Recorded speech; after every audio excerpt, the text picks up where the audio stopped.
পশ্চিম মেদিনীপুর জেলার বেলদা থানা এলাকায় এক নাবালিকাকে ধর্ষণের অভিযোগ উঠল প্রতিবেশী যুবকের বিরুদ্ধে। অভিযুক্ত যুবকের নামে লিখিত অভিযোগের পর যুবককে গ্রেপ্তার করল বেলদা থানার পুলিশ। অভিযোগ, বেলদা এলাকার এক যুবক প্রতিবেশী এক নাবালিকাকে প্রলোভন দেখিয়ে একটি হোটেলে নিয়ে গিয়ে হাত পা বেঁধে ধর্ষণ করে। পরিবার সূত্রে খবর, গত ঘটনাটি ঘটেছে শুক্রবার বিকেলে। অভিযোগ, মেয়ের কোনো এক বন্ধুর সঙ্গে দেখা করানোর জন্যই যুবক কৌশলে মোটর বাইকে চাপিয়ে নাবালিকাকে হোটেলে নিয়ে যায়। তারপর তাকে রুমের ভেতর ঢুকিয়ে দরজা বন্ধ করে হাত পা বেঁধে ধর্ষণ করে। পাশাপাশি এই ঘটনার কথা কাউকে বললে মেয়ের বাবা এবং ভাইকে প্রাণে মেরে ফেলার হুমকি দেওয়া হয় বলে অভিযোগ যুবকের বিরুদ্ধে। ঘটনায় লিখিত অভিযোগ পেয়ে অভিযুক্ত যুবককে গ্রেপ্তার করেছে বেলদা থানার পুলিশ।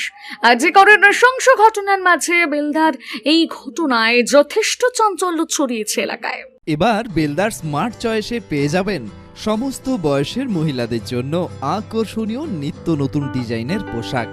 পেয়ে যাবেন কুর্তি, টপ, জিন্স, ওয়ান পিসের আকর্ষণীয় কালেকশন।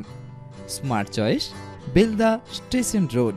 আমাদের এখানেই পেয়ে যাবেন 299 টাকা থেকে এক্সক্লুসিভ পোশাকের কালেকশন। আজই আসুন smart choice, Belda station road.